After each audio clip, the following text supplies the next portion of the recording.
সৈয়দ হামিদা সোনিয়া গান্ধীৰ বান্ধৱী হয় আৰু ডক্টৰ মনমোহন সিঙৰ দিনত তেওঁ প্লেনিং কমিশনৰ মেম্বাৰ আছিল। তৰুণ গগৈ ডাঙৰীয়াই তেওঁক কেইবাবাৰো গুৱাহাটীত নিমন্ত্ৰণো কৰিছিল। কালি তেখেতে কৈছে যে বাংলাদেশী হলেও মানুহবোৰ আমি ৰাখি থব লাগে।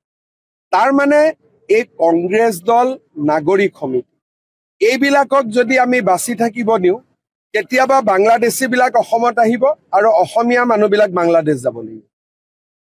আমাৰ অসমীয়া, বড়ো, আদিবাসী, কোচ ৰাজবংশী আমিবিলাক বাংলাদেশত যাম আৰু তেওঁলোক ইয়াত আহি যাব যদি এই ধৰণৰ কথা অসমত চলি থাকে। সৈয়দ হামিদা সোনিয়া গান্ধীৰ বান্ধৱী হয় আৰু ডক্টৰ মনমোহন সিঙৰ দিনত তেওঁ প্লেনিং কমিশনৰ মেম্বাৰ আছিল।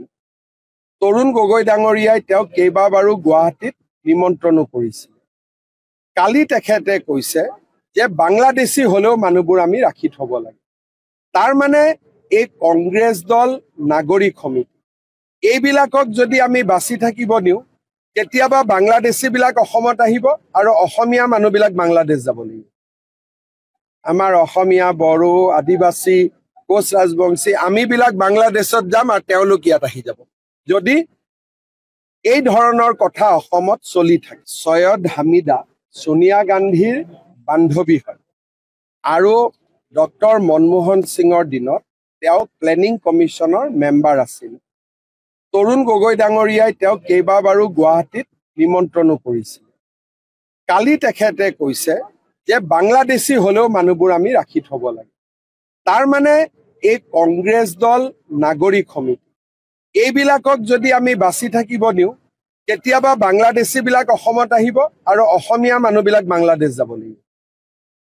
আমাৰ অসমীয়া, বড়ো, আদিবাসী, কোচ ৰাজবংশী আমিবিলাক বাংলাদেশত যাম আৰু তেওঁলোক ইয়াত আহি যাব যদি এই ধৰণৰ কথা অসমত চলি থাকে। সৈয়দ হামিদা সোনিয়া গান্ধীৰ বান্ধৱী হয় আৰু ডক্টৰ মনমোহন সিঙৰ দিনত তেওঁ প্লেনিং কমিশনৰ মেম্বাৰ আছিল। তৰুণ গগৈ ডাঙৰীয়াই তেওঁক কেইবাবাৰো গুৱাহাটীত নিমন্ত্ৰণো কৰিছিল। কালি তেখেতে কৈছে যে বাংলাদেশী হলেও মানুহবোৰ আমি ৰাখি থব লাগে। তাৰ মানে এই কংগ্ৰেছ দল, নাগৰিক সমিতি এইবিলাকক যদি আমি বাছি থাকিব দিওঁ, কেতিয়াবা বাংলাদেশী বিলাক অসমত আহিব আৰু অসমীয়া মানুহবিলাক বাংলাদেশ যাব লাগিব।